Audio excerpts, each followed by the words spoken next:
Hello, everyone, and welcome back to Coffee Mug. I'm Elizeta, and I'm here today with my amazingly talented co-host, Carlie Griffiths. How are you? Stop it, you. You're way too nice. I'm good, thank you. How are you, beautiful? Oh, I'm good. I'm just being honest, just so you know. Oh, stop. So, today we are going to talk about borderline personality disorder.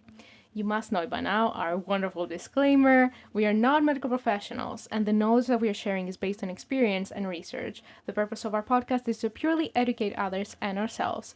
Please talk with a medical professional or someone close to you for diagnosis and help. So, what is borderline personality disorder, Carlie? Awesome. So, I'm just going to quickly explain that I was researching from an article.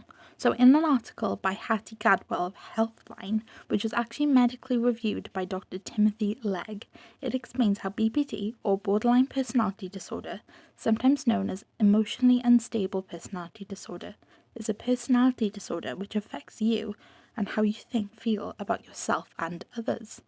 So, often with BPD, you have distinctive traits, but this isn't always the case. But most cases of BPD have identifiable factors.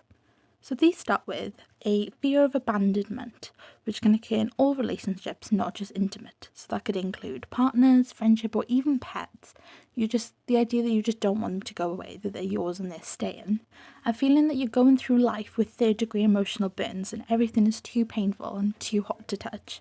I think that's a really distinct one because I feel that that's something that would stand out to everybody. We've also got the feeling that everything is more intense, that this could be good, bad, or otherwise. I think this is something that actually a lot of people with BPD find that is very overwhelming and is a bit too much for them. Those with BPD also get stressed explaining to people that they don't have multiple personalities, that they have a personality disorder, but it's not an identity disorder, and that they don't have multiple of them. Another thing is they have many people believing that they are manipulative or dangerous due to the symptoms, and that is not the case. And I just want to add that not everybody thinks that. We love you, and it doesn't matter what you have or what you don't have. That should not change. Another thing is BPD can be exhausting and frustrating, and those who have it find that they can't really find quality and affordable treatment easily. This adds an extra layer of stress to those who have BPD because sometimes they just want the help. The last and arguably the most important one to us is how they feel unloved and how they feel that they love bigger than everyone else. We feel that that's incorrect and that everybody deserves love, regardless of if you have BPD, because BPD does not exclude you from love. Moving on, Elizeta is going to go through some of the treatments available to those with BPD. Yeah. Thank you so much for all that, Carlie. It was very, very educational. And let's move on to the treatment then. So, first, we have talking therapies, which can help a lot of people with bipolar. There are two different types of talking therapies. According to Mind, dialectical behavior therapy, DBT, uses individual and group therapy to help you learn skills to cope with difficult emotions. This type of treatment is usually recommended to women who often self-harm, but also individuals who often had or have their feelings dismissed. The goal of this therapy is to help one understand that their feelings are valid and also help them to be open to other opinions other than their own. It helps release yourself from restricting your worldview and engaging with harming behaviors. Then we have mentalization-based theory, MBT, which is another type of psychotherapy and helps you to recognize and understand your and other people's mental states and to examine your thoughts about yourself and others.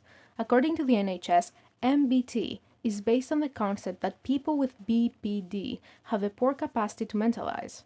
Mentalization is about examining your own thoughts and beliefs and understanding whether they're realistic or not. Similarly with DBT, dialectical behavior therapy, is about understanding emotions, but other people's emotions, beliefs, wishes, and needs, and your interpretation of other people's mental states may not necessarily be correct. In addition, you need to be aware of the potential impact your actions will have on other people's mental states. MBT is about taking a step back and examining which feelings for you and others are valid.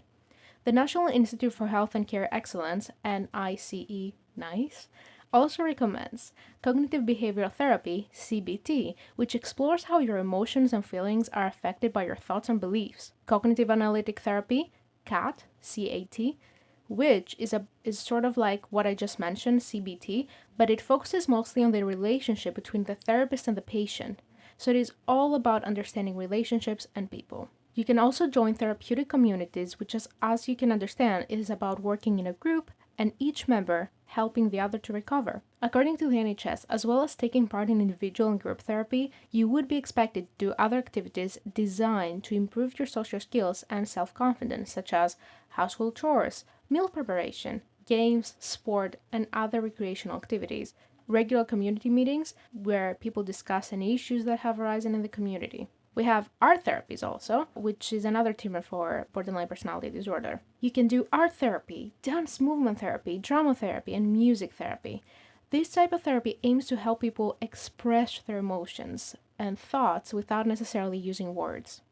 In case you're wondering, there isn't medication that can help ongoing BPD symptoms, so nothing can be recommended. However, you can be prescribed medication in case you have other disorders with BPD, but it's for the other disorders, not for borderline personality disorder.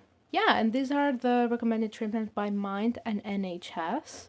So, is there anything else that you would like to add, Carlie? Yeah, I just wanted to discuss how it's going to be like if you have a friend with BPD, because actually I'm in that position. So, BPD, as we've discussed, can have an effect on the individual, but it can definitely have an effect on the wider community. So, one of my best friends was diagnosed with BPD a couple of years ago. So she's quite a clingy person. Like she tends to pick her favorites, and she'll constantly be like, "Oh no, you're my number one," or "You're not today," and push you aside. That can have a really total effect on the individual. Like sometimes it makes me feel like, "Oh, she wants to be my friend today, and she doesn't want to be my friend tomorrow."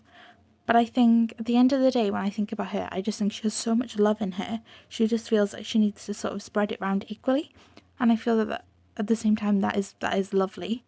And I feel like I can't let my sadness get in the way of our friendship. Because people with BPD, they've got such a heightened level of love in them that actually I think is really special when you're given that the opportunity to be that person's favourite. I don't know. Have you had any experience with anybody with BPD? No, I don't think so. And at least I hadn't had like a conversation like that with a friend of mine ever. And it's so interesting to find out how it works and how a person with BPD actually acts. So it is something because sometimes like people do specific things and you don't understand what's the reason behind it. Yeah, Sometimes yeah. it isn't like there is no reason, but it is very interesting to notice how they act, how they behave, and the decisions they make. And it's very strange because I always think that before I was making like the podcast, I was like, oh, this is part of who they are. I was never thinking about maybe having a personality disorder, like a friend of mine acting a specific way. Sorry, I didn't explain very well. No, no. A friend of mine like having a specific behavior. Mm-hmm. And then I'm like, why are they acting like that? But I never thought that they would have a mental disorder in the background, that there is something else going on. Yeah, no, I think it's definitely important to keep in mind that we don't know what everybody has going Yeah. on. I think, yeah, and then if someone turns around and they're like, oh, actually, I'm this way because of this, I think sometimes it does actually clear a lot up. Yeah, definitely. And it still reminds me of that time when we were talking about Tourette syndrome when you said about the person you were working with. Yes, yeah, yeah. And it was very interesting to see that people were judging that individual because of a certain behavior, certain like tics and all this stuff.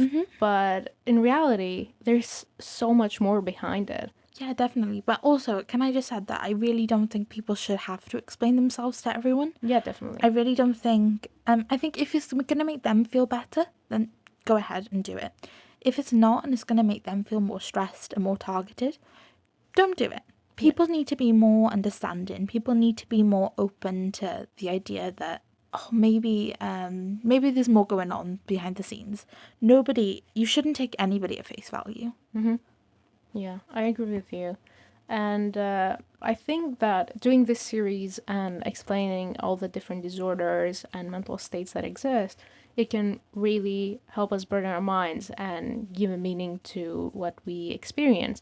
Not necessarily that every person we come across has a mental disorder or No, something no, going no, wrong. No, definitely no, no, no, not. no.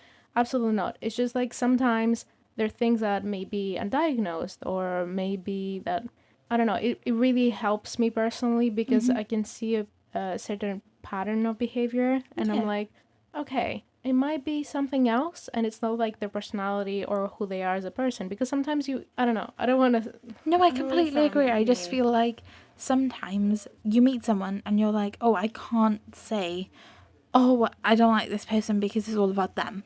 Yeah. It could be something else going on. And I do agree with you. Yeah, exactly. That's what I mean. Thank you for phrasing No. it differently.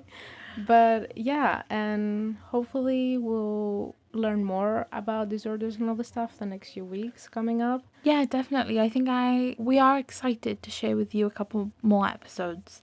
And I do think, well, and I am thanking you for all sticking around. It does mean a Yeah, lot to us. it does. Thank you so much.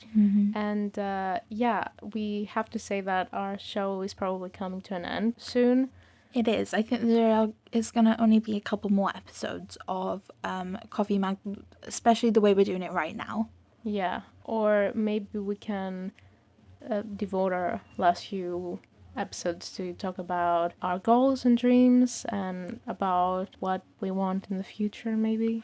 Yeah, definitely. And I think that would be a lovely way just for you to guys to make sure you do feel like you know us. But also, I don't think Coffee Mag itself is going to go anywhere. We're going to continue with our website and continue with our social medias.